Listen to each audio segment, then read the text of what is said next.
क्यों दी?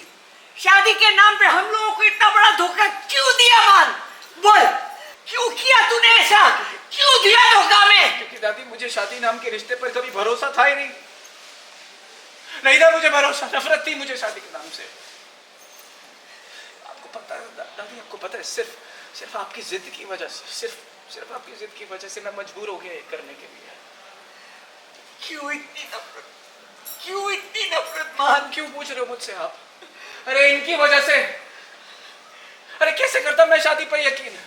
कैसे करता इस रिश्ते पर यकीन जब मेरे आसपास मैंने हमेशा अपनी आंखों के सामने सिर्फ और सिर्फ नकली रिश्ते देखे हैं।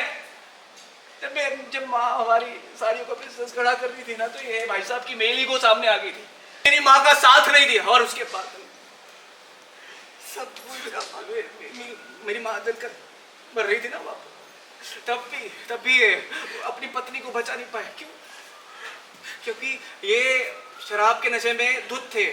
क्योंकि ये इनको पता ही नहीं है इनका परिवार क्या कर रहा है, कहाँ है, इनको किसके लिए क्या जिम्मेदारी निभानी है, और यहाँ कौन सा सच्चा रिश्ता है जिसकी मैं बात करूं? नहीं, ताऊ जी और ताई जी, इनकी भी तो बात करनी है। इनके ये ताऊ जी और ताई जी रिश्ता निभा नहीं रहे, ये सिर्फ उल्टा एक दूसरे का बोझ उठा रहे हैं। अरे दिखता ताऊ जी को नहीं है, लेकिन कभी ताई जी को ताऊ जी का प्यार दिखा ही नहीं। और कौन सा है यहाँ पे रिश्ता? तीसरा, हाँ, पुष्पा भाभी और दीप। पुष्पा भाभी जिस रिश्ते को रोज जोड़ने की कोशिश करती है ना, वो गधा दीप इस रिश्ते को तोड़ने की कोशिश करता है। ये रोज मरती है उसके लिए, लेकिन वो रोज बाहर मुंह मारता है। ये ऐसे भरोसा रखो इस शादी के रिश्ते पर। दादी आप मुझे बताओ, आप मुझे बताओ ना दादी, ऐसे ये सब कुछ देखने के बावजूद भी मैं कैसे भरोसा करूं इस रिश्ते पर? यही बात राधा नंदिनी दीदी की, ये तो शादी से ऐसे भागती जैसे कोई बीमारी हो। और आप मुझे बताइए, ये सब देखने के बावजूद भी मैं कैसे अच्छा सोच पाऊँ इस रिश्ते के बारे में?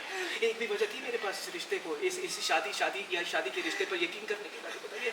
हाँ, कि तुझे ये सब भूलना होगा बेटा, ये सब भूलना होगा। शादी जैसा पवित्र बंधन नसीब वालों को मिलता है।